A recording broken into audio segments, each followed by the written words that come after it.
Hello,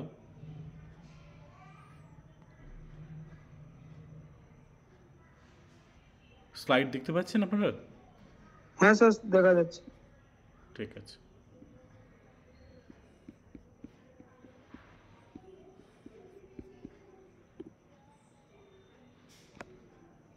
ওকে, so আজকে আমাদের day 8-এর class.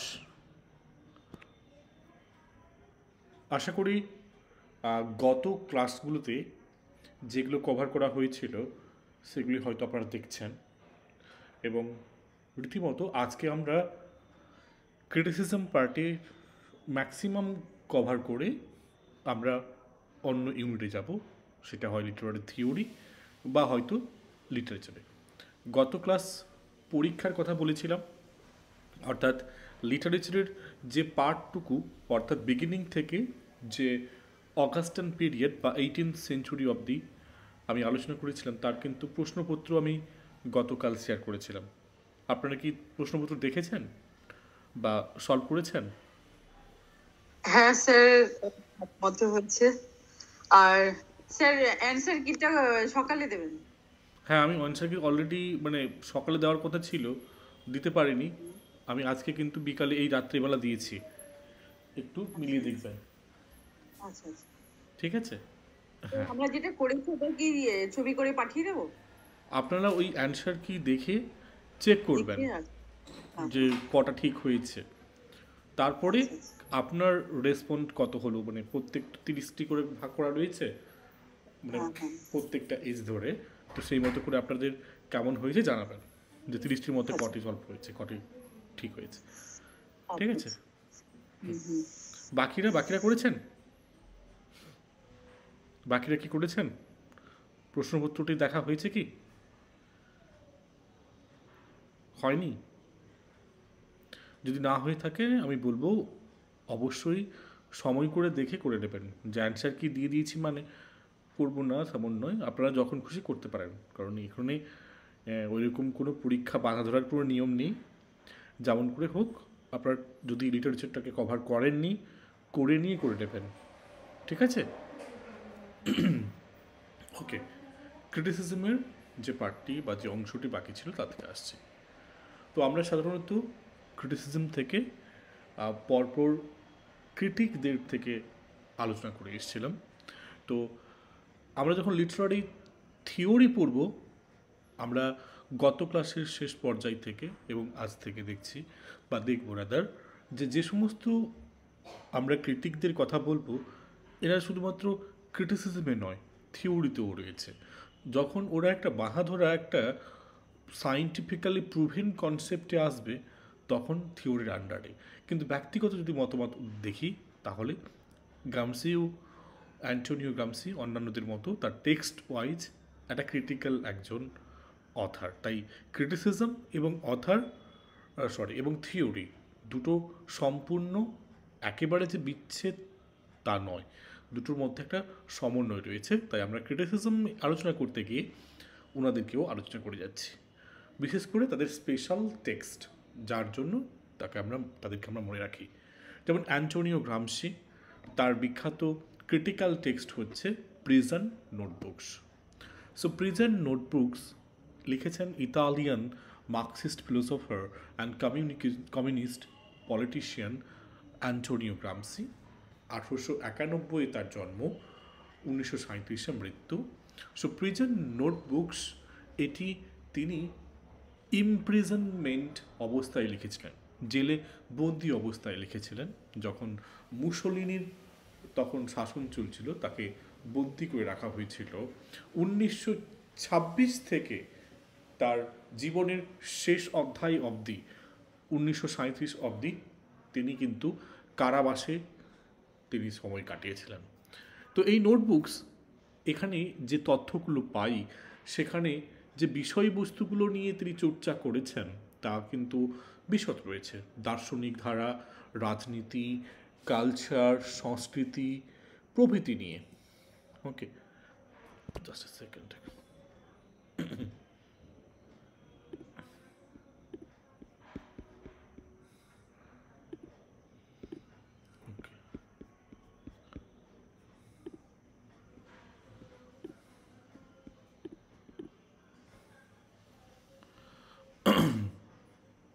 So যেটা বলছিলাম আপনাদেরকে যে প্রিজন নোটবুকে তিনি কিন্তু বিভিন্ন বিষয় নিয়ে মন্তব্য রেখেছেন, এবং তবে তার চিন্তাধারা যে বিশেষ গোত্রে দাঁড়িয়ে রয়েছে তাকে আমরা বলি মার্কসিস্ট চিন্তাধারা। তো আমরা এই প্রিজন নোটবুকটি এই টেক্সট থেকে ক্রাক্স কী কী পাচ্ছি, কী কনসেপ্টগুলো পাচ্ছি। প্রথমত হেজিমনি। সো গ্রামসি আপনারা জানেন তিনি এই কনসেপ্টটি তিনি নিয়ে এসেছিলেন, হেজিমনি বা কালচারাল হেজিমনি। এর মাধ্যমে তিনি কি বলতে চাইছিলেন? এই হেজিমনির মাধ্যমে সমাজের এক বিশেষ ধারণা ভাবনার কথা বলেছেন, যেভাবে রুলিং ক্লাসেস তারা রুলিং পাওয়ারটাকে ধরে রাখে। কিসের মাধ্যমে? থ্রু কোয়েরসিভ মিনস, ভেরিয়াস পদ্ধতিতে, but through the concern of the governed. মানে শুধুমাত্র যে রুলিংয়ে যারা বা রুলিং অথরিটি তারা আছে তারা তাদের ভয় কায়েম করিয়ে ধমকে চমকে যে মানুষকে রেখেছে তা নয়, বরং যাদেরকে তারা আন্ডারে রেখেছে, অর্থাৎ ওই সমস্ত মানুষরা যারা আমরা বলতে পারি যে কলোনাইজড অর কন্ট্রোলড, তারা এমনভাবে তারা মেনে নিয়েছে রুলারকে, যে রুলিং করার যে অথরিটি, যে পাওয়ারফুল ব্যক্তিটি তার পাওয়ারে মেনটেন থাকছে। অর্থাৎ যে রাজার যোগ্য নয়, বাইরে থেকে এসে রাজা হয়ে আপনাদেরকে বশ্যতা স্বীকার করিয়েছে, আপনি তারপরেও এমন কিছু বিহেভ করছেন যে তাকে অ্যাকসেপ্ট করে নিচ্ছেন। এটাই হচ্ছে হেজিমনি। হেজিমনি হচ্ছে একটা সহজ উদাহরণ দিই, দেখুন একটা সরু একটা ব্রিজ, এবং সেই ব্রিজে এপার থেকে ওপারে যেতে গেলে একটি মাত্র গাড়ি যেতে পারে। এবারে এক প্রান্ত থেকে একজন রিক্সাওয়ালা সে তার রিক্সাটা নিয়ে ঢুকে পড়েছে, এবং সেই ব্রিজটার 25% প্রায় ঢুকেও এসছে।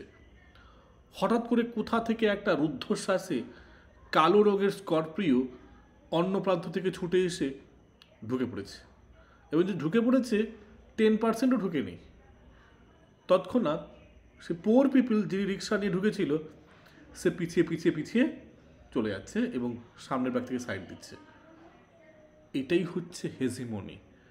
হেজিমনি মানে হচ্ছে পোর পিপলটা ভাবলো যদি আমি যাই তাহলে সামনের লোকটি গালিগালাজ করবে, তাই দরকার পড়ে আমি পিছিয়ে আসি।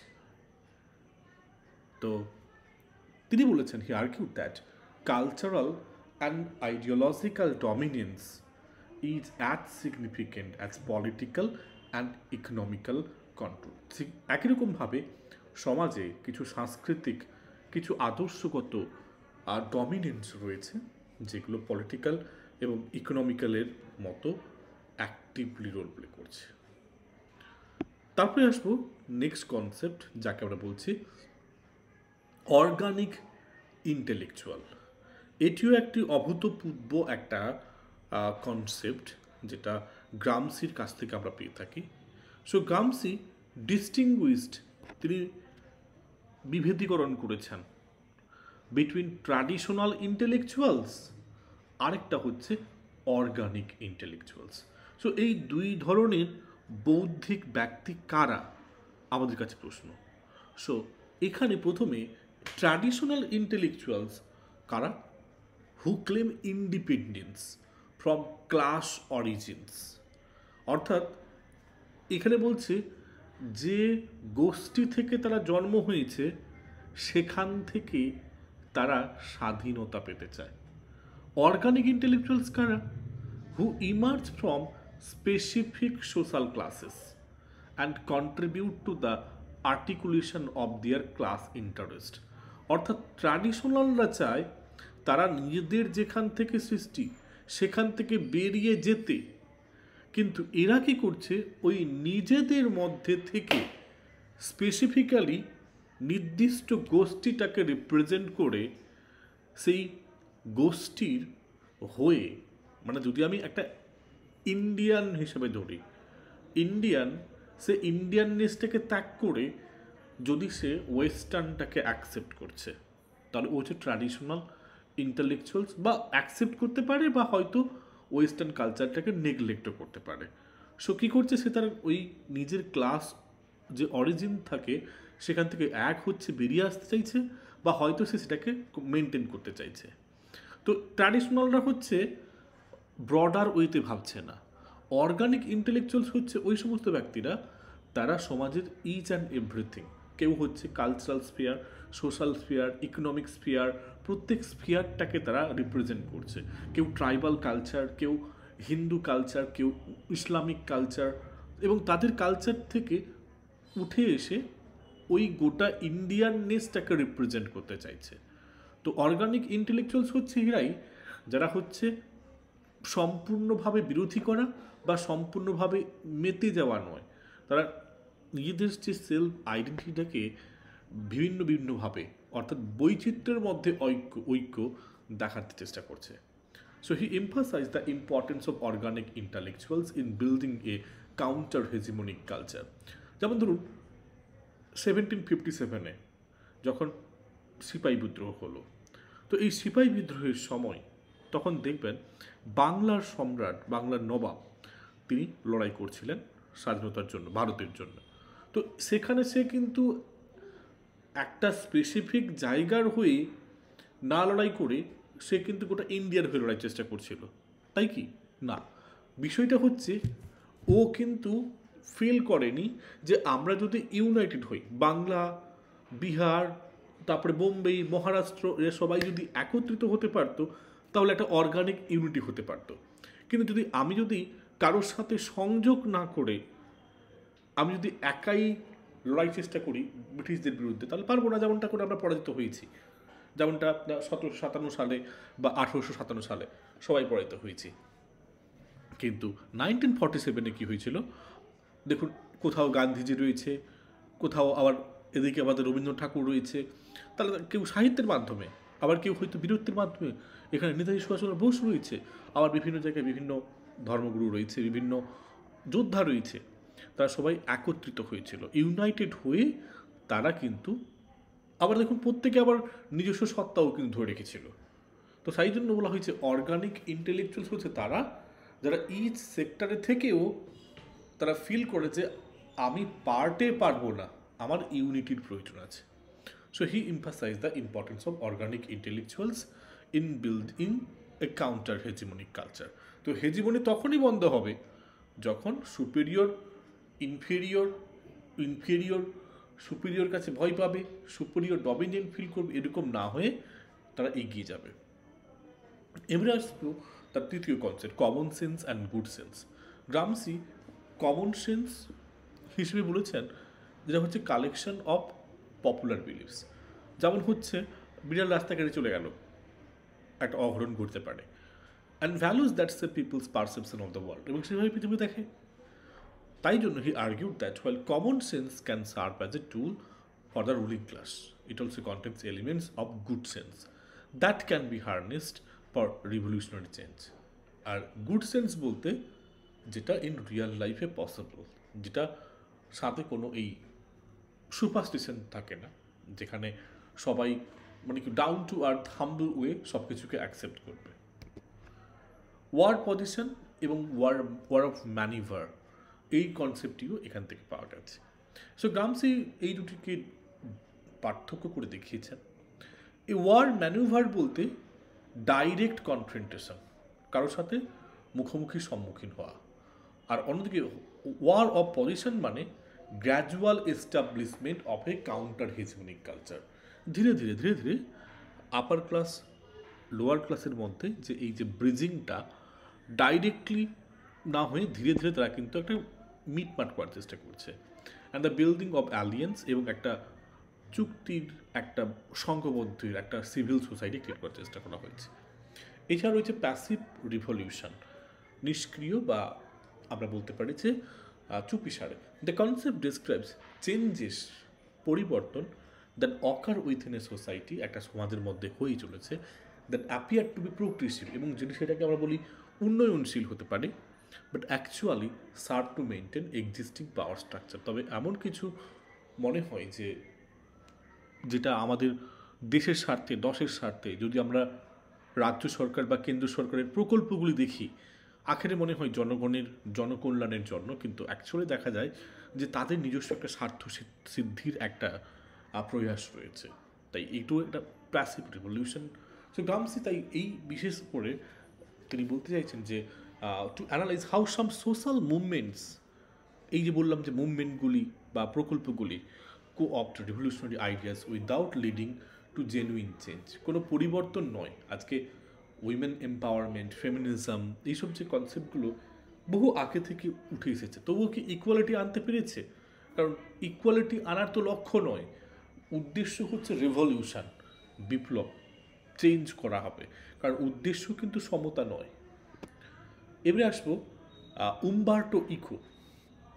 উম্বার্টো ইকো ফেমাস তার the aesthetics of Thomas Aquinas এবং তার দ্য ওপেন ওয়ার্কের জন্য। আই হোপ বোঝা গেছে হেজিমনি এই সমস্ত কনসেপ্টগুলো যেগুলো দিয়েছিল আমাদের গ্রামসি। গ্রামসি ক্লিয়ার তো? গ্রামসিটা বোঝা গেছে তো? হ্যাঁ স্যার, ঠিক হ্যাঁ আছে। বোঝা গেছে। এবার আসবো উম্বার্টো ইকো। তো প্রথমে আসি এসি বিয়ার্টলিজ এসে, কি হলো, ছেড়ে গেলাম নাকি?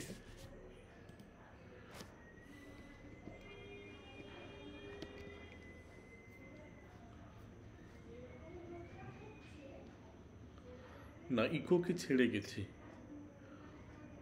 আমি এসি ব্রিয়ার্ডলিকে নিয়ে চলে এসেছি। সরি, এসি ব্র্যাডলিটা তার উম্বার্টো ইকো ইনাকে না স্কিপ হয়ে গেছে কোনো কারণে। আচ্ছা, এসি ব্র্যাডলি আসছে আর কি। এসি ব্র্যাডলি, আমরা মূলত এসি ব্র্যাডলিকে লিটারেচারে বহু যখন কমেন্টারি সেকশনে গেছে পেয়েছি, বিশেষ করে তাকে শেক্সপিরিয়ান ক্রিটিক বলা হতো। তো এসি ব্র্যাডলি বিখ্যাত তার পোয়েট্রি ফর পোয়েট্রির সেক এই টেক্সটের জন্য। আই হোপ আপনারা মাথায় রাখবেন যে পোয়েট্রি ফর পোয়েট্রির সেক, আমরা যেমন art for art sake, art for life sake, এরকম করে আমরা পেয়েছি পোয়েট্রি ফর পোয়েট্রির সেক।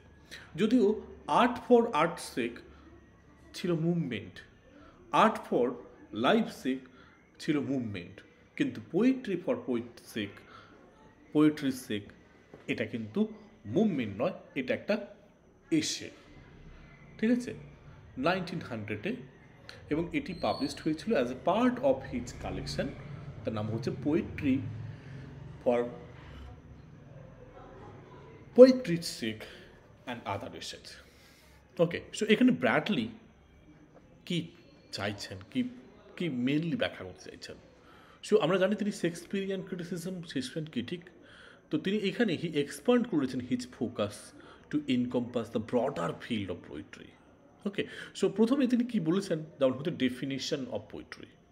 তো ব্র্যাডলি শুরু করছে এক্সপ্লোর করে যে হোয়াট কনস্টিটিউটস পোয়েট্রি, একটা কবিতার মধ্যে কী কী থাকে। তো তিনি বলেন যে পোয়েট্রি হচ্ছে একটা আর্ট, এবং এই আর্ট ফর্মটি যেটি কিন্তু নর্মাল যে অর্ডিনারি যে দৈনন্দিন কথোপকথন, মানুষ কথা বলে, এগুলোকে সব ছাপিয়ে যায়। So it is not simply A vehicle for expressing thoughts, এর মাধ্যমে শুধু আমাদের যে চিন্তা, শক্তি, বুদ্ধি শেয়ার করা তা নয়, বাট অ্যান আর্টিস্টিক এক্সপ্রেশন, একটা শৈল্পিক একটা বহিঃপ্রকাশ। এবং যেখানে কিন্তু সিম্পলভাবে কথা বলে হবে না, সেখানে সুন্দর একটা পোয়েটিক ফর্ম থাকতে হবে, একদম ছন্দ থাকতে হবে, এবং অবভিয়াসলি ল্যাঙ্গুয়েজটাও সুন্দর হতে হবে। তাই এখানে ব্রডলি বলতে গেলে তিনি একটা কবিতার মধ্যে অ্যাস্থেটিক এক্সপিরিয়েন্সটাকে বেশি করে দেখাতে চাইছে। এছাড়া তিনি বিউটি অ্যান্ড ইমাজিনেশন নিয়েও কথা বলছেন, অর্থাৎ তিনি বলতে চাইছেন পোয়েট্রির মধ্যে অবশ্যই একটা সুন্দরতা থাকা চাই। তো তিনি বলছেন যে পোয়েটিক বিউটি যদি ক্লিয়ারলি যদি না দেখতে পাই আমরা, এবং তাহলে কিন্তু কবিতাটি মনে হয় ম্যারে একটা ওই বলা হয় না যে মোরালিস্টিক স্টোরি, নীতিগল্পের মতো হয়ে যায়। তাই পোয়েট্রির মধ্যে যেমন থাকবে কাল্পনিক সত্তা, ঠিক তেমনি ইমোশনাল এক্সুবারেন্সও থাকবে। এছাড়া দ্বিতীয় যে কথা বলছে, পোয়েটদের মধ্যে অবশ্যই অবশ্যই একটা অটোনমি থাকতে হবে, অর্থাৎ নিজেরাই যেন সক্রিয় থাকে, নিজে যেন একবারে স্বয়ংক্রিয় একজন কর্তৃপক্ষ হতে পারে। তো এখানে অ্যাকচুয়ালি আর্ট ফর আর্ট সেক এই মুভমেন্টের একটা ছাপ দেখতে পাই।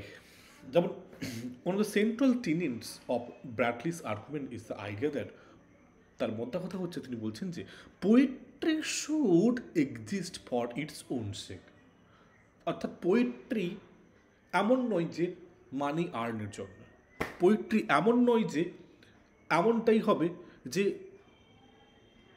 অথার তার বিশেষ কোনো মেসেজটাকে ফরওয়ার্ড করবে, নট লাইক দ্যাট। পোয়েট্রি পোয়েট্রির মতো।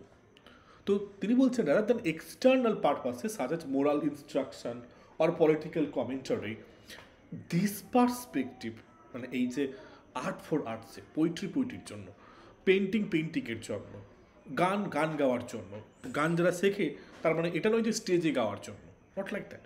So Bradley insist that poetry should be valued for its intrinsic qualities, encouraging reader to appreciate the craft and artistry involved.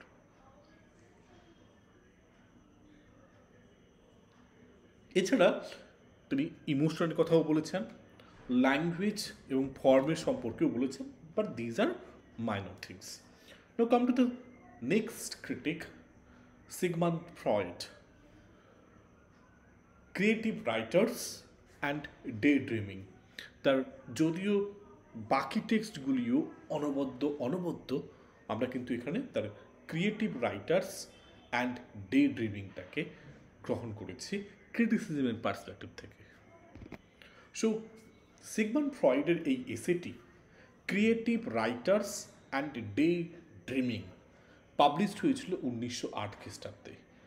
এখানে তিনি ব্যাখ্যা করছেন সাইকোলজিক্যাল আর মনস্তাত্ত্বিক পদ্ধতি এবং তার মধ্যে আন্ডারলাইং ক্রিয়েটিভিটি, কী কী সৃজনশীলতা এবং কী কী প্রাকৃতিক এবং শৈল্পিক বহিঃপ্রকাশ ঘটছে তা নিয়ে। সো ফ্রয়েড এখানে ইনভেস্টিগেট করছেন, অনুসন্ধান করছেন the connection between day dreaming, fantasy and imaginative processes that fuel creative writing. দেখুন, আমরা প্রত্যেকে স্বপ্ন দেখতে ভালোবাসি। আমরা প্রত্যেকে কিন্তু দেখবেন প্রায়শই এমন এমন কিছু স্বপ্ন দেখি যে স্বপ্নগুলি হয়তো লিখে ফেললে হয়তো একটা দুর্দান্ত স্টোরি হতো, নাটক হতো। আসলে সাহিত্যের বিশেষ বিশেষ উচ্চ লেভেলের কিছু লেখা তা কিন্তু কাল্পনিক। আর আপনারা জানেন রোমান্টিক যুগের অন্যতম ইমাজিনেটিভ মাইন্ডের কবিদের বসবাস। এই কবিরা তাদের ইমাজিনেশন থেকেই, তাদের কাল্পনিক এই স্বপ্ন থেকে তারা কিন্তু ভীষণ ভীষণ সুন্দর লেখা লিখেছেন। আর আপনারা মানে এটা জানলে হয়তো আশ্চর্য হবেন, কারা ক্রিয়েটিভ হয়ে থাকে। ক্রিয়েটিভ হচ্ছে ওই সমস্ত মানুষ যারা স্বপ্ন দেখে। স্বপ্ন দেখা মানে এই নয় রাত্রে দুঃস্বপ্ন দেখার মতো, স্বপ্ন দেখা মানে দিবা স্বপ্ন দেখা, অর্থাৎ জেগে জেগে জাগা স্বপ্ন। তো এই স্বপ্ন আনন্যাচারাল হয়ে থাকে। আর এইরকম স্বপ্নে থাকা মানুষগুলি তারা সাধারণত বিভোর হয়ে থাকে লোনলিনেসে বা হয়তো টক্সিসিটিতে।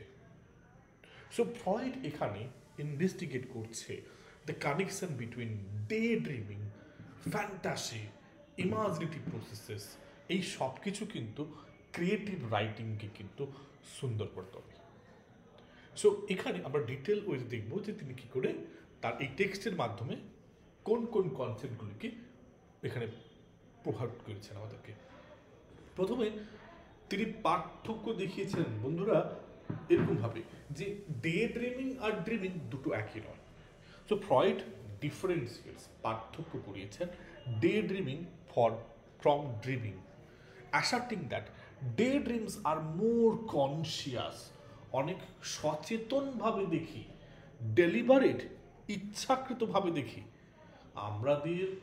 আমরা যদি কেউ ভাবি যে আমি একটা কলেজের অ্যাসোসিয়েট প্রফেসর হব, বা আমি বিশেষ একটা গবেষণা পত্র লিখব, বা বিশেষ করে আমি একটা জায়গায় বক্তৃতা দিচ্ছি এবং অগণিত স্কলার সামনে বসে রয়েছে, তো এই যে স্বপ্নটা না মানে কি শুধু স্বপ্ন নয়, ক্রিয়েটিভ স্বপ্ন, ইচ্ছাকৃত স্বপ্ন। কারণ আপনি শিক্ষার জগতের মানুষ, আপনি নেট সেট পড়াশোনা করছেন, আপনি ভবিষ্যতের দিকে ভাবছেন, তাহলে এই যে ড্রিমিংটা কি শুধু ড্রিমিং না, day dreaming. So while dreams occur during sleep, কারণ স্বপ্ন তো ঘুমে হয়, and are often bizarre and incoherent, এবং আপনি দেখবেন অধিকাংশ সময় ওই স্বপ্নগুলি কিন্তু অসঙ্গত, এবং সেই স্বপ্নগুলোর যেন কোথাও একটা খাপ ছাড়া একটা ভাব রয়েছে।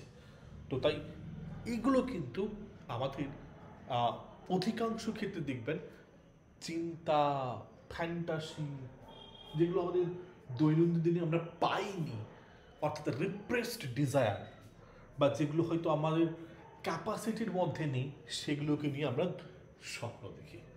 So day dreaming allows individuals to navigate their desires, তাদের কামনা, তাদের অ্যাসপিরেশনস, উচ্চাকাঙ্ক্ষা in a controlled manner, controlled ওয়েতে দেখার চেষ্টা করে। তো serving as a rehearsal for potential scenarios or outcomes. এছাড়া তিনি রোল অফ ফ্যান্টাসির কথা বলেছেন ইন ক্রিয়েটিভিটি। স্বপ্ন দেখলেই তো ক্রিয়েটিভিটি হবে, তাই ফ্রয়েড বারংবার বলছেন যে ক্রিয়েটিভ রাইটারদেরকে অবশ্যই ডে ড্রিমিংয়ে যুক্ত হতে হবে। তো দ্য প্রসেস অফ রাইটিং, এই লেখার যে আমরা শৈলী দেখি, is a way to channel repress desire. ওই অতমিত ইচ্ছাটাকে চালানো সেরকম নয়, এমন কিছু নয় যে এমন কিছু ইচ্ছা যেগুলোকে আমরা সম্পূর্ণভাবে ব্রেকডাউন করে ফেলতে পারি। তো তিনি বলছেন যে রাইটারদের উচিত ডে ড্রিমিং করা এবং তাদের আনকনশিয়াস চিন্তাগুলিকে, ডিজায়ারগুলিকে, সেগুলোকে কিন্তু খাতার কলমে বা খাতার মাধ্যমে তাদেরকে বিপরীত আনতো। যেমন আপনারা কোলরিজকে দেখেছেন অগণিত কবিতা লিখতে স্বপ্ন থেকে, তার কবিতার এই স্বপ্নগুলো ডে ড্রিমিং ছিল। এবারে the relation between the creator and the audience, স্বাভাবিকভাবে যিনি লিখছেন টেক্সটটি বা যিনি রাইটার তিনি ক্রিয়েটর, এবং অডিয়েন্স হচ্ছে যারা আমরা সবাই পড়ছি। তো এইসব মিলিয়েছে, এবং তার বড় মেজর কনসেপ্ট এখানে রয়েছে রিপ্রেশন অ্যান্ড আনকনসিয়াস। যদি আমরা দেখি রিপ্রেস ডিজায়ার, অর্থাৎ আমাদের অনেক কিছু কামনা বাসনা থাকে কিন্তু সেই ডিজায়ারগুলিকে আমরা কিন্তু প্রকাশ করতে পারি না। সো রিপ্রেস ডিজায়ার্স, বা বলতে পারি আনফুলফিলড উইশেস, এমন কিছু ইচ্ছা যেগুলি often manifest in the form of day dreams, স্বপ্নের মাধ্যমে ভেসে ওঠে। সো ফ্রয়েড আর্কিউজ, মন্তব্য করেছেন that creative writers can access this repressed elements, তারা এই রিপ্রেস এলিমেন্টগুলোকে না পেতে পারে, পুনরায় পেতে পারে, অ্যান্ড এক্সপ্রেস দেম, এবং সেগুলোকে তারা কিভাবে বহিঃপ্রকাশ করতে পারে, তাদের আর্টের মাধ্যমে। দেখবেন একটা বাচ্চা খুব ছোট্ট কাল থেকে যেরকম পরিবেশে বড় হয়ে উঠেছে, যদি তাকে আমি একটা পার্বত্য ছেলে বড় হয়েছে, তাকে নিয়ে এলাম, যে কিন্তু কোনো বাড়ি, কোনো শিক্ষা দীক্ষা কিছু পায়নি, পার্বত্য এলাকায় একবারে সিম্পলিসিটি ওইটা বেড়ে উঠছে। আবার একটা বাচ্চাকে নিয়ে এলাম যে হচ্ছে একটা হান্টারের ঘরে থাকতো, শিকারি করতো, শিকার করতো, সব কিছু থাকতো। আবার একটা ছেলেকে নিয়ে এলাম রাজবাড়িতে থাকতো, আর একটা ছেলেকে নিয়ে এলাম কুটির ঘরে থাকতো। তো এই যে প্রত্যেকের দেখবেন যে একটা মানে কি নিজস্ব একটা টাইমে বাচ্চাকালে অনেক কিছু তারা হয়তো পেয়েছে, পায়নি। তাই যখন বড় হবে তখন তাদের যদি আমি একটা প্রতিষ্ঠানে রাখলাম, তারা পেন্টিং শিখছে, পেন্টিং শেখানোর সময় প্রত্যেকে কিন্তু যদি তারা আঁকতে দেওয়া হয় ফ্রিলি, তোমরা যে যা পারবে আঁকো, প্রত্যেকের আঁকার ক্ষেত্র কিন্তু আলাদা হবে। এই আলাদা হচ্ছে কেন? তার কারণ হচ্ছে রিপ্রেসড করা হয়েছিল, তাই সেটা ফুটে উঠছে তাদের এর মাধ্যমে। কারণ এখানে তারা একটা ছাতির তলায় একটা পেন্টিং কোর্সে ভর্তি হয়েছে, কিন্তু যখন তাকে বলা হয়েছে ফ্রিলি আঁকো, তখন তাদের সেই রিপ্রেসড ডিজায়ারটা কিন্তু বেরিয়ে আসছে। So this process involves transforming raw psychological material into a socially accepted forms. ওকে, এগুলো রয়েছে। তারপরে ফার্ডিনান্ড ডি সসিওর, যদিও আমরা যখন স্ট্রাকচারালিজম নিয়ে আসবো অ্যাজ এ থিওরি, তখন ইনাকে কিন্তু আরও বিস্তৃত হয়তো বুঝতে পারবো। তবে অ্যাজ এ ক্রিটিক এবং তার ক্রিটিক্যাল টেক্সট হিসেবে যদি দেখি, তার নাম হচ্ছে কোর্স ইন জেনারেল লিঙ্গুইস্টিক্স। কি রয়েছে এখানে? সো ফার্ডিনান্ড সসিওরের লেখা কোর্স ইন জেনারেল লিঙ্গুইস্টিক্স, যেটা তার মৃত্যুর পরে পাবলিশড হয়েছিল 1916 খ্রিস্টাব্দে। সো এটি কিন্তু একটি অন্যতম অনবদ্য একটা টেক্সট, যেখানে মডার্ন লিঙ্গুইস্টিক্স এবং সেমিওটিক্সে এটা কিন্তু অনবদ্য ভূমিকা গ্রহণ করেছে। এবারে এই বইটি কিন্তু কে করেছে? কম্পাইল করেছে তার স্টুডেন্ট চার্লস বেলি এবং অ্যালবার্ট সেচাওয়ে। এবং এটা কিন্তু সসিওর কিন্তু তার নিজের কিছু লেকচার ছিল, নোটস ছিল, সেখান থেকে হয়েছে। তো এখানে মেনলি তিনি কি বিষয় নিয়ে করছেন আলোচনা? তিনি ল্যাঙ্গুয়েজ, তার ল্যাঙ্গুয়েজ সিস্টেম, তার নিশ্চয়ই মনে আছে সাইন, সিগনিফাইড, এই কনসেপ্টগুলি কিন্তু এখানে কিন্তু বিস্তৃতভাবে বলেছেন। সো সসিওর তিনি বলছেন যে ল্যাঙ্গুয়েজ মানে হচ্ছে নর্মালি এলাম বলে ফেললাম কয়েকটা কথা, তা নয়। কিন্তু এই ল্যাঙ্গুয়েজের পেছনে একটা বেশ সত্য একটা স্ট্রাকচার রয়েছে, এবং সেই স্ট্রাকচারের মাধ্যমে আমরা কাজ করে থাকি। আর মোস্ট ইম্পর্টেন্টলি একটা ল্যাঙ্গুয়েজের মধ্যে দুটি পার্ট থাকে, আর তা হচ্ছে সিগনিফায়ার এবং সিগনিফাইড। সিগনিফায়ার কোনটা? The physical form of the word, sound or symbol, just like tree. আমরা যখন TREE, ট্রি, যখন সাউন্ডটা শুনছি, সাউন্ড, সিম্বল, এগুলো কেউ আমরা শুনতে পারি এবং লেখা রয়েছে দেখতে পারি। আর সিগনিফাইড কি? The concept of or meaning that the signifier refers. That mean we are creating a mental image. Tree just like just ভাবার চেষ্টা করুন, আমি আপনাদের ভাবানোর চেষ্টা করছি। একটা গাছ কাঠুরে, তার কাছে ট্রি মানে কি? নাদুস নুদুস লম্বা একটা সোজা উইদাউট বেন্ডিং একটা ট্রি। আরেকজন তিনি হচ্ছেন নার্সারি ডিলার, তিনি গাছ তৈরি করেন, গাছ বিক্রি করেন। আবার যদি আমরা চলে যাই, প্রবল রোদ এবং চারদিকে কোনো ছায়া নেই, এবং সেই মানুষটা দীর্ঘ ক্রোশ পথ অতিক্রান্ত করে এসছে, তার কাছে ট্রি মানে হচ্ছে এক আলাদা মিনিংফুল। সো এই যে মানিটা, এই যে ট্রি এর কনসেপ্টটা, মিনিংটা কিন্তু অনেকটা ভাবে ডিপেন্ড করে কিসের? কনসেপ্ট, কন্টেন্ট, কিভাবে কোনটাকে মিন করতে চাইছে, the mental image or idea of a tree. So তাই সসিওরের মতে the relationship between the signifier and signified is arbitrary. There is no natural or necessary connection between the sounds of the word tree and the concept of a tree. Rather, the relationship is agreed upon by the speakers of a particular language. তাই বিভিন্ন ভাষী মানুষের কাছে ওই একই শব্দটির meaning কিন্তু ভিন্ন হতে পারে। ওকে, তাছাড়া তিনি আরও দুটি মেজর কনসেপ্ট, ল্যাং এবং প্যারল, এই দুটি কনসেপ্টও দিয়েছেন। সো এখানে ল্যাং বলতে তিনি বলছেন, ল্যাং হচ্ছে is the system of language. Okay, মানে কি? The rules, the structures, the underline, যে একটা, যেমন ধরুন আমরা যদি বলি যে the man looks handsome, so why do you use the man at the beginning, then looks verb at the second, and the third position is the opposite? So কেন এরকম করলাম? কারণ আমরা তো করতে পারতাম যে হ্যান্ডসাম লুকস দ্য ম্যান।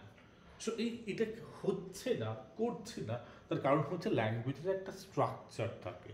তাই ল্যাং হচ্ছে ওই স্ট্রাকচার, ওই সিস্টেম, ওই বিশেষ মেরুদণ্ডটি।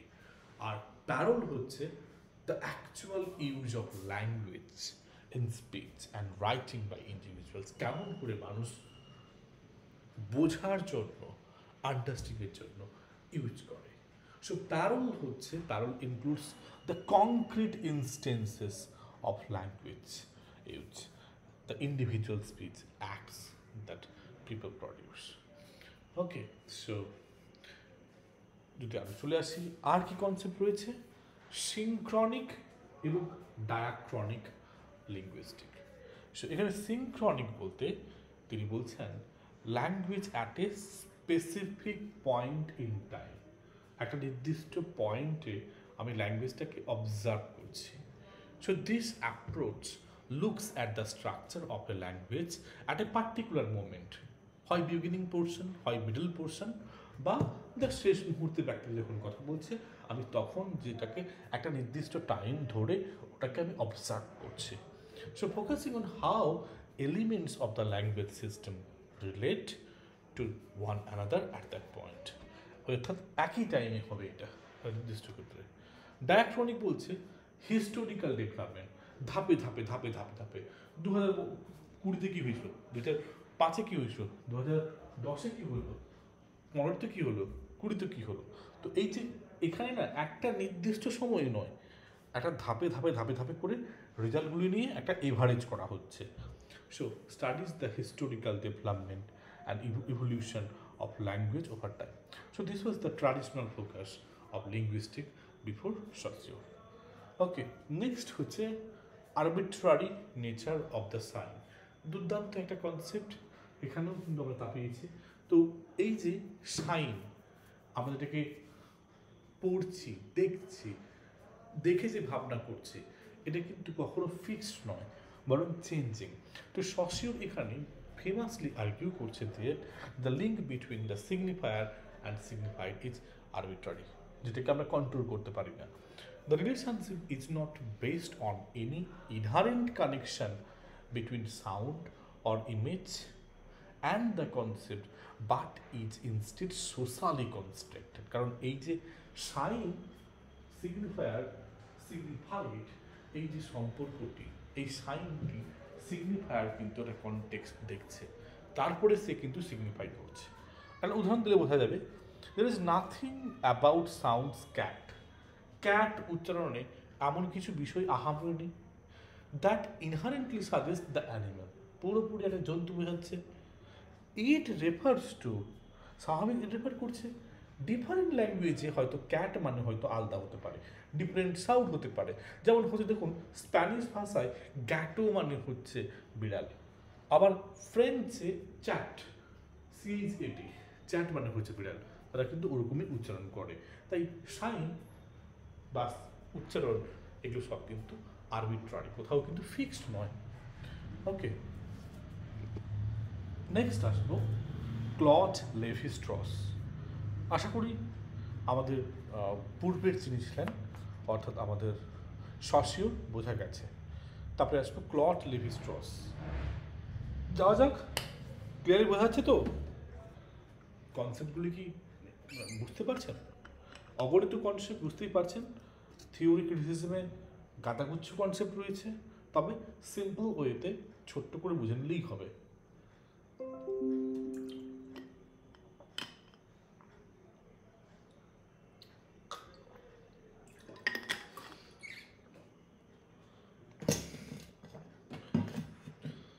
আচ্ছা, ক্লড লেভি-স্ট্রস তিনি করেছেন the structural study of myth. Northrop Frye myth ক্রিটিসিজমের একজন অন্যতম একজন প্রবক্তা। তারপরে যদি আর কেউ মিথকে নিয়ে সেইভাবে কেউ চর্চা করেছেন, তার মধ্যে একজন হচ্ছে ক্লড লেভি-স্ট্রস। তার লেখা the structural study of myth, তো তার জীবনের একটি অন্যতম লেখা।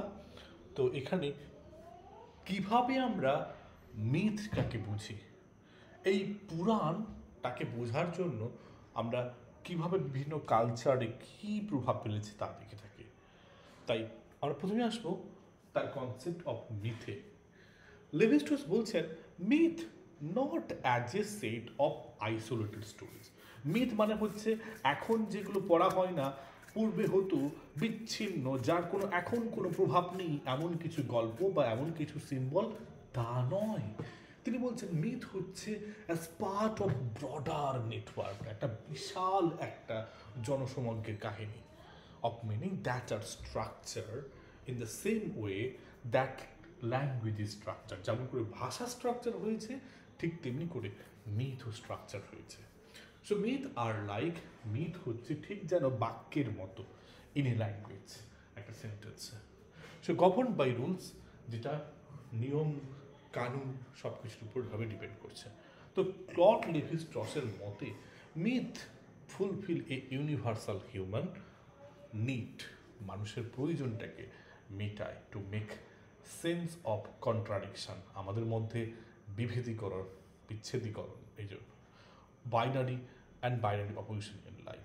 যেমন হচ্ছে মিথ আমাদের শিখিয়েছে লাইফ তার অপোজিট হচ্ছে ডেথ, গুড তার অপোজিট হচ্ছে ইভিল, নেচার অ্যান্ড কালচার। এছাড়া তিনি মাইথিম বা মিথিমের কথা বলেছেন। কি Claude Lévi-Strauss's major contribution in this essay is the concept of mytheme or mytheme, the fundamental unit of myth. তাহলে mytheme মানে হচ্ছে কি ফান্ডামেন্টাল বা basic unit of a myth. Just as language is composed of phonemes, ভাষা তৈরি হয় phonemes থেকে, basic units of সাউন্ডকে বলা হয় ফোনিম। এইরকম প্রশ্ন থাকে যে ফোনিমস মানে কি, basic units of sound.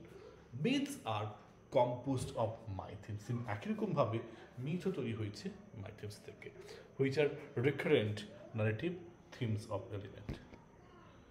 Okay, mytheme সম্পর্কে বিস্তৃত হয়ে বলা হয়েছে। মাইথিম মানে হতে পারে কোনো ক্যারেক্টার, হতে পারে কোনো ইভেন্ট, হতে পারে কোনো আইডিয়া, হতে পারে। ওকে, এছাড়া তিনি মিথকে দুটি ভাগে ভাগ করেছে, সিনট্যাগমাটিক, প্যারাডিগমাটিক। সিনট্যাগমাটিক মানে হচ্ছে সিকুয়েন্সিয়ালি হবে পরপর, আর প্যারাডিগমাটিক মানে হচ্ছে রিলেশনশিপ ওয়াইজ, রিলেশনশিপ ছাড়া হবে না। আর এই টেক্সটে তিনি ব্যাখ্যা করতে গিয়ে মিথকে তিনি ইডিপাস মিথটাকে এখানে ব্যবহার করেছেন। মাথায় রাখবেন যে ইডিপাস মিথটা এখানে ব্যবহার করেছেন ক্লড লেভি স্ট্রস মিথটাকে বোঝানোর জন্য। যেমন হচ্ছে relations of kinship, the problem of human origin by analysing this mythemes, Claude Levi Strauss shows that the Oedipus myth is not about individual characters or their actions, but about larger section structural opposition. এরপরে আসবো T Hulme, not that much important, অতটা major না হলেও important. তার লেখা romanticism and classicism. এছাড়া তার লেখা অন্যতম থিওরিস্ট তাকে নিয়ে লুই বাকসনস থিওরি অফ আর্ট। তো প্রথমে আসবো রোমান্টিসিজম অ্যান্ড ক্লাসিসিজম নিয়ে। তো এটি তার পিভটাল এসে ছিল, এখানে তিনি রোমান্টিসিজম, ক্লাসিসিজম এগুলো নিয়ে মন্তব্য করেছেন। তো ক্লাসিসিজম যখন তিনি এই ব্যাখ্যা করতে গেছেন, তিনি বলেছেন যে আমাদের মডার্ন রাইটারদের ফিরে যেতে হবে রোমান্টিসিজম থেকে, কোথায়, ওই ক্লাসিক্যাল রাইটিংয়ে। কারণ হচ্ছে classicism acknowledges the finitude of human existence and works within those boundaries to create order and beauty. তাই হুম বারংবার বলছে যে মডার্নদের মধ্যে, আধুনিক রোমান্টিকদের মধ্যে ওইসব ইউনিটি নেই, তাদের মধ্যে ওইরকম ফর্মালিটি মেনটেন হয় না। তাই আমাদের উচিত ফিরে যেতে হবে ক্লাসিসিজম, কারণ এই ক্লাসিসিজমদের মধ্যে স্লপিনেস ছিল না। এছাড়া বলছে modernism, Hume arguments directly introduced the modernist movement, particularly in the visual arts and literature.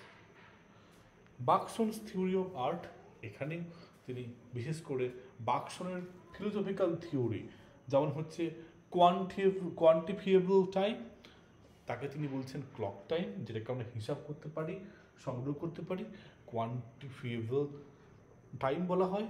আর এমন কিছু টাইম থাকে যাকে আমরা রিয়েল টাইম বলছি, এটা কিন্তু ব্যক্তিগত, পার্সোনাল। ওকে, তো এটা অবভিয়াসলি সাবজেক্টিভ, এবং এখানে যেটা বলা হয়েছে যে মানুষ উইদাউট এক্সপিরিয়েন্স যেটাকে কিন্তু, যে টাইমটাকে সে কিন্তু উপলব্ধি করতে পারবে না। আর মানে এটা আমরা বলি না যে কেউ এই মহারথ হাসিল করেছে কত জীবনে, বলা যায় না এটা এরকম যে এরকম 2 বছর 3 বছর এরকম বলা যায় না, ঠিক আছে। এছাড়া art of intuition, creative evolution এরও সম্পর্কেও তার এখানে মন্তব্য রয়েছে। ইনার পরেও যার কথা আসবো, Walter Benjamin, yes important but not that much. So on language as such and on the language of man. তো এখানে কি দেখানো হয়েছে, দেখব যে এখানে ল্যাঙ্গুয়েজ হচ্ছে আমাদের বহিঃপ্রকাশের মাধ্যম, ল্যাঙ্গুয়েজ অ্যাজ এক্সপ্রেশন। তো for Benjamin, language is not merely a tool, একটা শুধুমাত্র টুল নয় for communication or a system of signs that refer to the external objects. So instead আমরা যেটা বলি যে তিনি বলতে চাইছেন যে ল্যাঙ্গুয়েজ শুধুমাত্র একটা উপাদান নয়, রাদার একটা তার একটা পারপাস রয়েছে। সো তিনি বলছেন যে language as a form of expression, language হচ্ছে আমাদের কথা বলার ধরন। Language in Benjamin's concept is intrinsic for the being of things, it is the means through which things reveal their inner nature.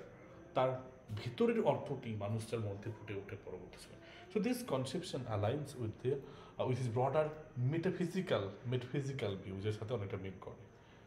Okay, define language, এখানে define language মানে হচ্ছে বলতে চাইছে পারফেক্ট হতে হবে।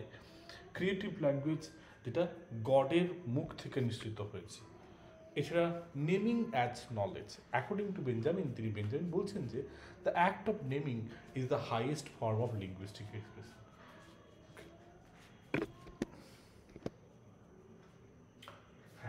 ইনাকে কিন্তু কোনো মতো ছাড়া যাবে না। Viktor Shklovsky, so Viktor Shklovsky the art as technique. So তিনি কি বলছেন, Viktor Shklovsky's art as technique, যেটাকে ট্রান্সলেট করলে হচ্ছে আর্ট অ্যাজ ডিভাইস, একটা ফাউন্ডেশনাল টেক্সট তার লাইফে, এবং একটা ক্রিটিক্যাল অ্যাপ্রোচ নিয়ে দেখানোর চেষ্টা করছে। লিটারেচার ওয়ার্কসগুলোকে আমরা যাচাই করতে পারি formal, structural, elemental rather than their content or ideological implication. So এই এসেতে স্লোভস্কি এখানে একটা major concept defamiliarization, okay, defamiliarization, okay, so ব্যবহার করেছেন, যার কিন্তু বিভিন্ন নাম রয়েছে। কোথাও রয়েছে অস্ট্রানেনি, আর তো বিভিন্নভাবে লোকাল ল্যাঙ্গুয়েজ রয়েছে। সো এই ডিফ্যামিলিয়ারাইজেশন a key idea that has influenced literary artistic theory over them. ভালো করে বুঝতে হবে ডিফ্যামিলিয়ারাইজেশন মানে কি। এখানে স্লোভস্কি বলছেন যে আর্টের পারপাস হচ্ছে দ্য ফ্যামিলিয়ার টু আনফ্যামিলিয়ার করে তোলা। দেখুন, বহু কম লেখকের মধ্যে এই শিল্পী সত্তা থাকে যে একটা জানা অর্ডিনারি জিনিসকে কিভাবে চিত্তাকর্ষক করে তোলা, এবং আবার কিছু কবির মধ্যে থাকে ক্ষমতা চিত্তাকর্ষক, একটা আশ্চর্য ঘটনাকে খুবই অর্ডিনারি করে তোলা। সো এটাই হচ্ছে বিশাল বড় একটা কি বলবো আর্ট। আর এটা কারা করে? কবিরা করে। সিম্পল কথা, তাকে কিন্তু ঘুরিয়ে ফিরিয়ে লেখে। সো তার মতে this habituation or habitualization as such disrupts this habitualization dulls perception and prevents people from truly engaging with the world around them. তাই আর্ট, এই লেখাটি স্লোভস্কি asserts disrupts this automaticity by presenting the world in strange, unfamiliar ways. আমরা যদি একটা জিনিসকে ভালো করে বুঝতে চাই, দেখুন তো রাতকে আমরা তখনই ভালো করে বুঝতে পারি যদি রাতকে ডিফ্যামিলিয়ার করে দিই, কিসের সাথে? দিনের সাথে। অর্থাৎ যদিও এটাকে অনেকটা ক্ষেত্রে বাইনারি অপোজিশন বলি আমরা, তবে হ্যাঁ ডিফারেন্ট ডিফ্যামিলিয়ারেশন করে দিলে কি হয়, আমরা একটা আর্টের ট্রু ওর্থ জাজ করতে পারি। আর স্লোভস্কি এমনকি আইএ রিচার্ডসের কথা এখানে বলতে পারেন। আইএ রিচার্ডস কি করেছিলেন, তিনি তার বিশ্ববিদ্যালয়ের ছাত্রছাত্রীকে হঠাৎ এসে একটা প্যারাগ্রাফ লিখতে বলে, দিয়ে বলে এটার মানে বার করো। তো যতজন পড়লো তারা সবাই কিন্তু ট্রেস করতে পারলো না লেখক কি ছিল এবং সঠিকভাবে লিখতে পারলো না। তার বিষয়টা হচ্ছে যে আমরা এমনভাবে চেষ্টা করি যে যাতে করে ফ্যামিলিয়ারিটিটা আসে না, কিন্তু ওটা রং থিং। আমাদের কিন্তু মানে পরিবেশকে বেটার ওইতে বুঝতে গেলে আগে ওটার মধ্যে ডিফারেন্সিয়েট করতে হবে।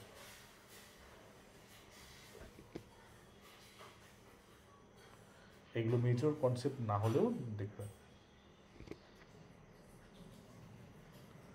টি.এস. এলিয়ট অনবদ্য অন্যতম ক্রিটিক, যাকে কিন্তু সর্বদা যবে যে পরীক্ষায় যাওয়া হোক না কেন পড়ে যাওয়া উচিত।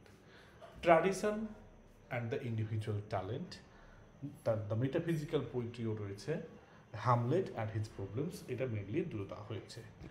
সো তার লেখা ট্র্যাডিশন অ্যান্ড ইন্ডিভিজুয়াল ট্যালেন্ট এবং হ্যামলেট অ্যান্ড হিজ প্রবলেমস, এগুলো নিয়ে। So T S. এলিয়টের এই critical essay tradition and the individual talent 1919 হয়েছিল, আর হ্যামলেট অ্যান্ড হিজ প্রবলেম এটাও 1919। সো এই দুটোই কিন্তু ফাউন্ডেশনাল টেক্সট ছিল ইন লিটারারি ক্রিটিসিজম। তো they provide insights into Eliot's theories. Okay, এই সব তার কিন্তু প্রভাব রয়েছে।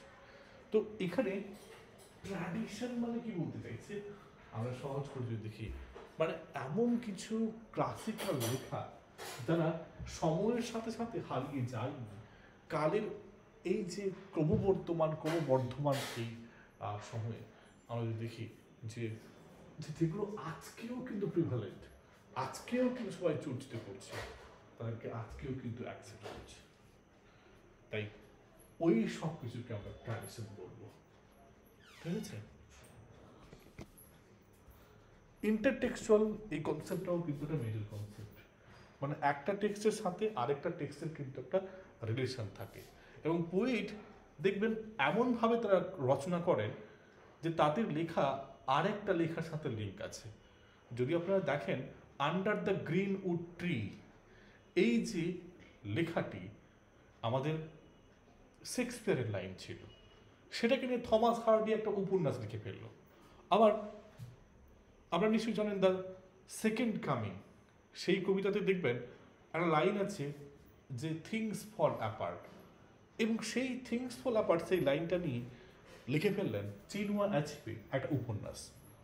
সো এই যে বললাম যে একটা টেক্সটের মধ্যে আরেকটা টেক্সটের রেফারেন্স, এইগুলো কিন্তু রয়েছে।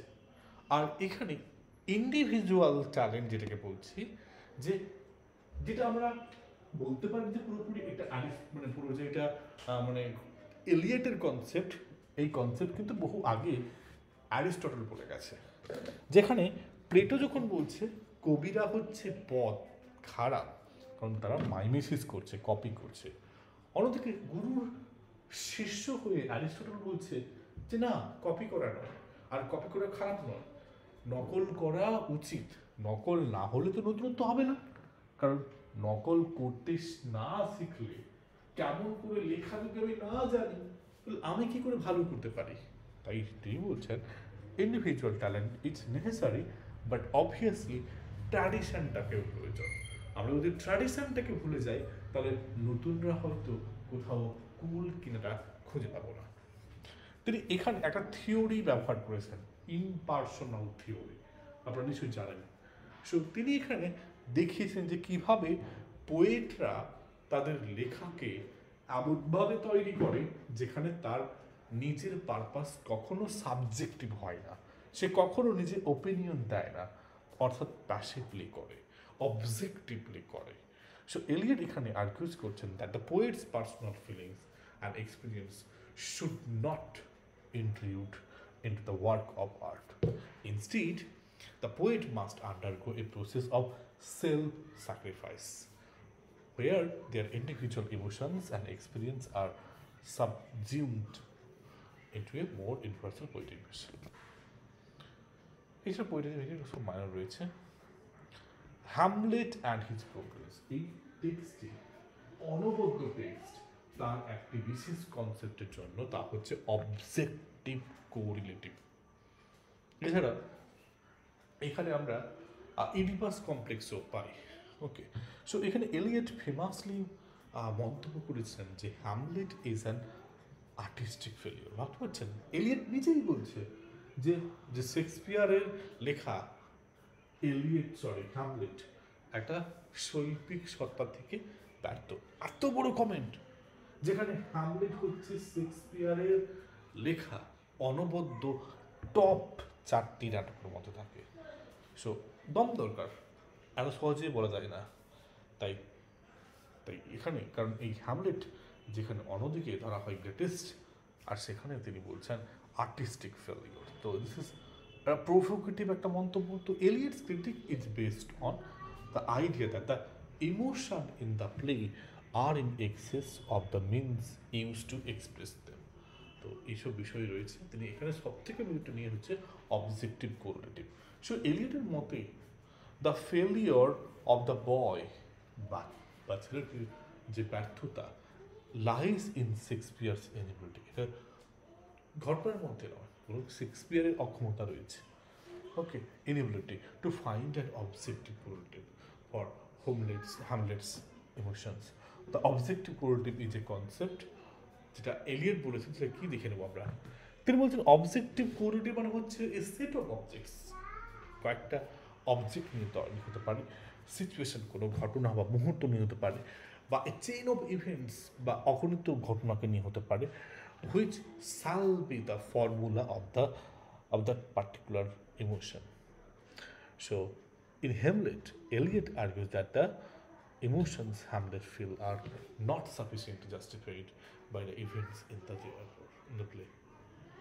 So there is a mistaken between Hamlet's intense emotions and external circumstances. মানে এটা হয়, দেখবেন বেশিরভাগ বলিউড সিনেমায় হয়, যখন হিরোইন যখন তার বাড়ির কাছ থেকে যখন তার হিরোর প্রতি একটা নেগেটিভ আচরণ আসে, তখন তার মনে গর্জন হতে শুরু করে, এবং সেই গর্জনটাকে কবিরা খুব সুন্দর করে দেখাতো, যে আজকের বাইরের মেঘ যে গর্জন করছে, সেটা যেন ঠিক যেন শকুন্তলা, অভিজ্ঞান শকুন্তলাতে যে শকুন্তলার মনের মতো উতলা করে তুলছে। তো ওই অবজেক্টের সাথে ইমোশনের একটা কোরিলেটিভ দেখান। এছাড়া তিনি কম্পারিজন করেছেন হ্যামলেটের সাথে ম্যাকবেথ উঠেও এরকমভাবে। এরপরে আসবো ইরভিং ব্যাবিট। ইরভিং ব্যাবিটের লেখা romantic melancholy, not that much important, তবুও জানতে হবে কে লিখেছে। Irving Babbitt, romantic melancholy. So Irving Babbitt was a key figure on the new humanism movement. So এই যে প্রত্যেক রাইটারের পরেই আমি যে বলছি কে কে কোন মুভমেন্টের পার্ট, এগুলো কিন্তু খুব জরুরি, পরীক্ষার প্রশ্ন এরকম আসবে। So and in his essay Romantic Melancholy he critiques the movement, the romantic movement, romantic মুভমেন্টটাকে সমালোচনা করেছে, কারণ এখানে অতিরিক্ত ইমোশন আর কিছুই নয়, এবং সেটাকে করতে গিয়ে মেলানকোলি, বিষাদটাকে বেশি করে ছড়িয়ে দেওয়া হয়েছে।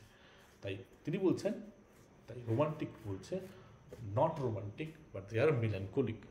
So his primary arguments enters about how romanticism, particularly in its fascination with the sublime and the melancholic, এই যে critic of romantic excess ব্যাখ্যা করে বলেছে এখানে শেষের লাইনে, according to Babbitt this focus on the individual's inner turmoil promotes a sense of world awareness and essential melancholy. এরপরে curl জাং অনেকে আলোচনা করতে পারেন, তো তার লেখা on the relation of analytical psychology to poetry. So analytical psychology to poetry, এখানে মেনলি আপনারা জানেন যে কার্ল জাং কিন্তু একজন সাইকোলজিস্ট, সিগমান্ড ফ্রয়েডের পরে অন্যতম একজন cultural critic. So in Jung's essay on the relation to analytical psychology to poetry, তো এটা এক্সপ্লোর করছে the intersection between psychology and poetic creation, so delving into the unconscious processes that given rise to artistic works. ওকে, তিনি এখানে যে সমস্ত কনসেপ্টগুলো দিয়েছে তার মধ্যে এই যে archetypes and symbol in poetry, এগুলো সব দেখতে হবে। অবভিয়াসলি তার মেজর কনসেপ্ট হচ্ছে কালেকটিভ আনকনসিয়াস হচ্ছে ট্রিমেন্ডাস একটা concept. So a repository of shared archetypes and symbol that all human beings inherit. The visionary mode, এগুলো সব বেসিক জিনিস দেখলে একটু হবে।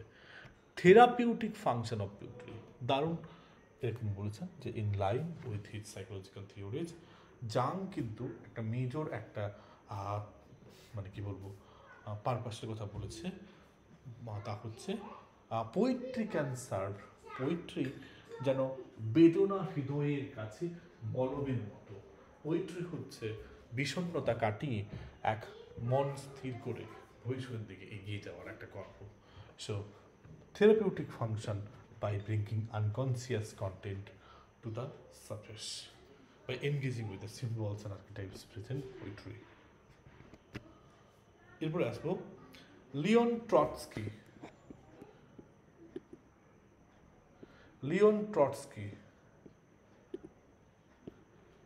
The formalist school of poetry and Marxism, আমি বলবো যে অত মেজর নয়, বাট বার্থিয়া publication work that is past. Leon Trotsky. এরপরেও বরিস ইখেনবম, ইনিও কিন্তু বলতে গেলে বলতে পারা যায় যে ইম্পর্টেন্ট, বাট যদি আমরা যদি ওয়েস্টার্ন কনটেক্সটে আসে, ইন্ডিয়ান কনটেক্সটে ইন্ডিয়ান নেট সেটের মতো প্রশ্নে এত ডিপে যাবেন না। The theory of the formal method, এই টেক্সটটি হচ্ছে বরিস ইখেনবমের। এরপরে জিনার কথা হয়তো মানে নারীবাদ বলতে গেলে বা কোথাও আলোচনা করতে গেলে ইনার নাম যদি না আসে তাহলে ওই আলোচনা হয়তো বৃথা। তো ভার্জিনিয়া উলফের লেখা a room of one's on,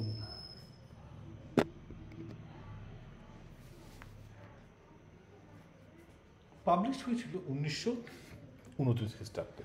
এটা সেমিনাল ফেমিনিস্ট টেক্সট, এক্সপ্লোর করছে the relationship between women and literature and power. So ওল্ড এখানে প্রেজেন্ট করছে series of reflections on why historically women have been under presented in literature. তো নারীদেরকে নিয়ে কেন লেখা হচ্ছে না, নারীরা কেন সর্বদা পুরুষদের হাতে দাস, সে লিটারেরি থিওরি থেকে হোক, টেক্সট থেকে হোক, মহাকাব্য থেকে হোক, সবাই দেখা গেছে। তো এইসব নিয়ে এসে it structured around the central argument, আসলে কি women must have money and a room of her own if she is to write fiction. দেখো, একটা মেয়ে যদি চাইলেও লিখবে, লেখক হবে, ওই মেয়েটিকে লেখক হতে না দেওয়ার অগণিত কারণ থাকতে পারে। ওকে, কারণ মানুষ চায় যেটা হচ্ছে যে নারীদেরকে প্রত্যেকটা ক্ষেত্রে বেঁধে রাখতে। এটা প্রভাব হচ্ছে না যে বিয়ের আগে বাবার বাড়িতে কারণ না কারণ সে পেয়ে আছে, বোন, কন্যা বা হয়তো দিদি, বোন, বিয়ের পরেও ঠিক একই রকমভাবে শ্বশুর, শাশুড়ি, হাজবেন্ড, অনেক রিলেশন আসছে, তাই না? তো যদি আমরা দেখি যে একটা মেয়ে অ্যাজ এ মেয়ে, তার নামটুকু হয়তো নামটাও চেঞ্জ হয়ে যাচ্ছে। তার যদি স্পেস থাকে, একটাই স্পেস, তা হচ্ছে রান্নাঘর। রান্নাঘরটা হচ্ছে তার, যেখানে তার কথা চলে, বাকি সব জায়গায় চলে না। তাই এই টেক্সটে, এই রুম অফ ওয়ান শোনে তিনি বলেছেন যে একটা মেয়েকে স্ট্রং হতে হলে, সে যদি লেখক হতে চায়, কিচ্ছু না, পকেট ভর্তি টাকা থাকলেই হবে, এবং টাকা থাকলেই রুম আপনা আপনি ক্রিয়েট হয়ে যাবে। সো যদিও এটা কিন্তু টেক্সটের কথা ভাবা হয়েছিল না, A Room of One's Own was first delivered as 2 lectures in 1928 at Newnham College and Garton College, Cambridge, এবং both institutions were running for women. So the essay is structured around the এই central remark, মাথায় রাখতে হবে এটা। তো এখানে বাকি যে তথ্যগুলি এলো সেগুলো মাথায় রাখতে হবে, পাবলিকেশন নিয়ে অত না হলেও চলবে।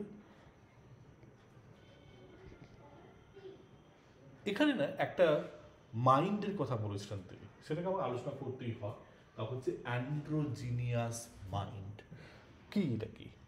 সো এটি উলফের ফেমাস একটি আইডিয়াস, তার লেখা অ্যান্ড্রোজিনাস মাইন্ডে, which he describes as the blending of male and female qualities in a writer. তাহলে কি বুঝলেন? অ্যান্ড্রোজিনাস মানে হচ্ছে ছেলে বা মেয়ে হতে পারে, তার মধ্যে যদি মেয়ে হয়, যদি ছেলের গুণ প্রতিফলিত হয়, আবার যদি ছেলে হয় তার মধ্যে মেয়ের গুণ প্রতিফলিত হয়, তাহলে তাকে বলা হয় অ্যান্ড্রোজিনিয়াস।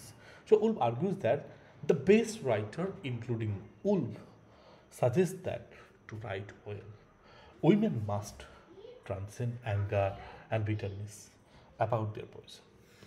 ওকে, রয়েছে। এরপরে আসবো আইএ রিচার্ডস। আইএ রিচার্ডস অনবদ্য মানে এই যে পুরো না গ্রাউন্ড ব্রেকিং এই যে কনসেপ্ট, থিওরি, ক্রিটিসিজম এত আসছি, এই সবের পেছনে কিন্তু আইএ রিচার্ডস কিন্তু রয়েছে। ওকে, সো আইএ রিচার্ডসের যে প্র্যাকটিক্যাল ক্রিটিসিজম, তার পাবলিশড হয়েছিল 1929 খ্রিস্টাব্দে। 1929 খ্রিস্টাব্দে শুধু একটা নয়, অগণিত বই পাবলিশড হয়েছে যদি দেখেন আপনারা। তো তার জীবনে, রিচার্ডসের জীবনে একটা সেমিনাল ওয়ার্ক ছিল।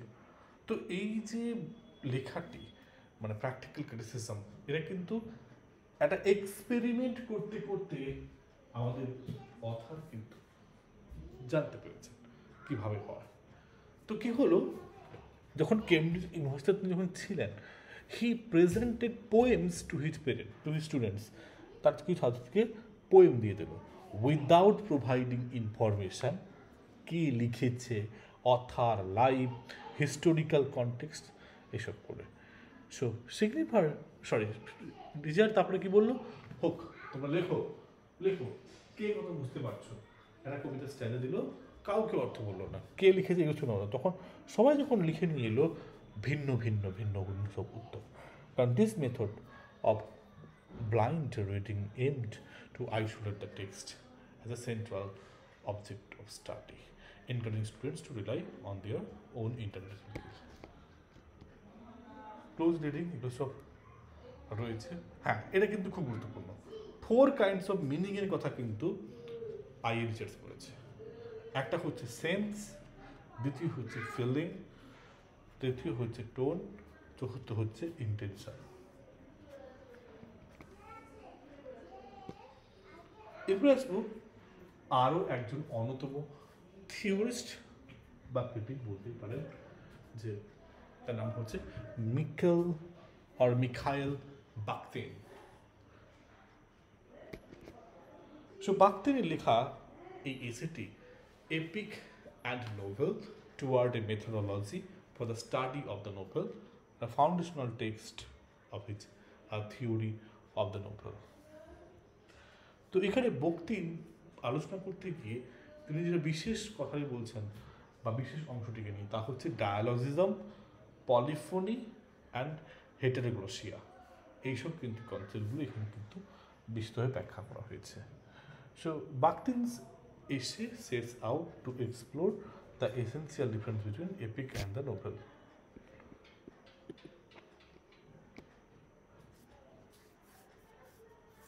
টাইমের সাথে আলোচনা করতে গিয়ে হিস্টোরিসিজম, তারপরে প্রেজেন্টনেস, এগুলো সব রয়েছে। ফিক্সড ফ্লুইড নেচার নিয়ে বলেছেন, ডায়ালজিক, মোনোলজিক, যে কাহিনী নেয় দেখবেন গল্প কেউ একাই পড়ে যাচ্ছে সবটা, তার গল্প শুনতে ভালো লাগে না, কিন্তু গলার স্বর চেঞ্জ করে একটা রোল অন্য কেউ এরকম করে করলে তাহলে কিন্তু বেটার হয়ে থাকে ডায়ালজিক মোডে।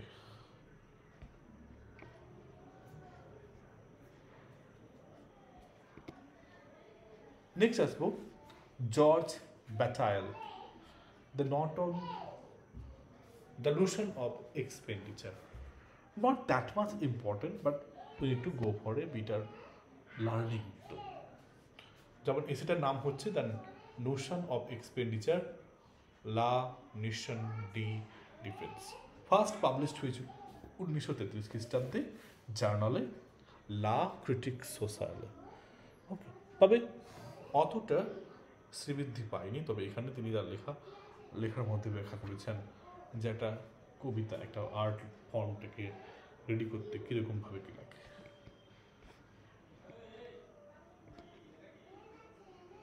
ইয়েস, জন ক্রুডেনসন, মানে এরা যেন ওই প্রথম সারির লোক যারা মানে কি বলবো, মানে এই যে লিটারারি ক্রিটিসিজম থেকে থিওরিতে যাওয়া এবং থিওরিটাকে অনবদ্য রূপে ঠেলে নিয়ে যাওয়া, এইসব পিছনে কিন্তু জন ক্রুডেনসন কিন্তু গুরুত্বপূর্ণ। তার লেখা এই note in ontology criticism as pure speculation রয়েছে। সো বাই ন্যাশনালিটি ক্রুডেনসন হচ্ছে আমেরিকান পোয়েট এবং সাদার্ন আগ্রারিয়ান এর মুভমেন্ট যুক্ত। So he critical work specially কি পোয়েট্রি আর note in ontology criticism as pure speculation.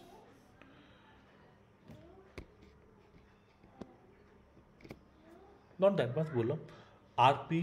Blackmoor, তবে হ্যাঁ জন ক্রুডেনসনের টেক্সট নিউ ক্রিটিসিজম বলে তার একটা টেক্সট রয়েছে, গুরুত্বপূর্ণ কিন্তু, জাস্ট ফর ইনফরমেশন আর কিছু না।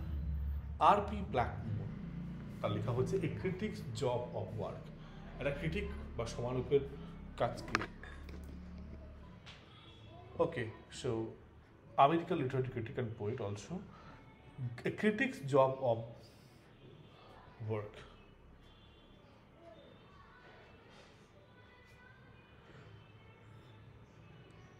টেক্সটটা শুধু, আর কি দরকার নেই এখানে। লাকা আরও একজন অন্যতম ক্রিটিক, ফ্রয়েড, কার্ল জাং আর ইউং, এবং আমরা আরেকজনকে পাচ্ছি Jacks Laka.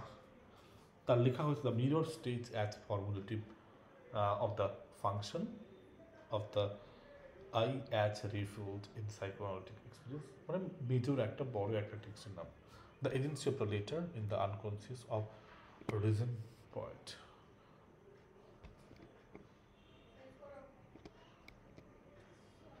জর্গি Lukacs, not that much important. Okay, তবে তার টেক্সটগুলি The ideal of the harmonious man in bourgeois or bourgeois aesthetics, art and objective truth. Paul Valery বলতে পারি যে না একই গোত্রের দিকে পল ভ্যালেরি, তবু একটু মানে বিশেষ করে যেহেতু তিনি যে জনরাটাকে নিয়ে কাজ করছিলেন তা হচ্ছে পোয়েট্রি, এবং সেই পোয়েট্রি তার অ্যাবস্ট্রাক্ট থট নিয়ে। সো পল ভ্যালেরি এক্সপ্লেন profound explanation দিয়েছে of the relationship between poetic expression, specially intellectual process. দুটোর মধ্যে পার্থক্য আছে, পোয়েটিক এক্সপ্রেশন কাব্যিক বহিঃপ্রকাশ এবং বৌদ্ধিক বিকাশ। So Valery a French poet mainly, essayist, biographer, কি বলি আর সম্পর্কে।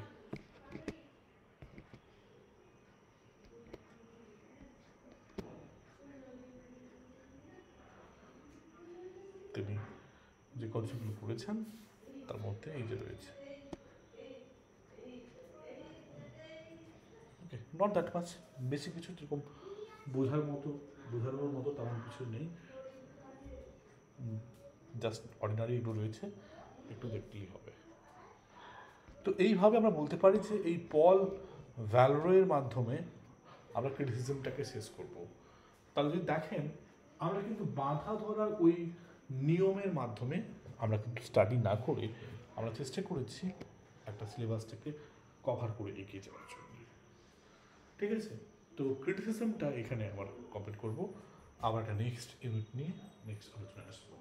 তবে আপনারা বলুন যে কোন ইউনিটটা করলে সুবিধা হবে, ক্রিটিসিজমের পরে থিওরি নাকি লিটারেচার নাকি অন্য কিছু? কোনো সাজেশন থাকলে, কোনো প্রশ্ন থাকলে বলবেন। স্যার ক্রিটিসিজমের পর থিওরিটাই মনে হয় বেশি বেশ, অ্যাপ্রোপ্রিয়েট হবে। আর বাকিদের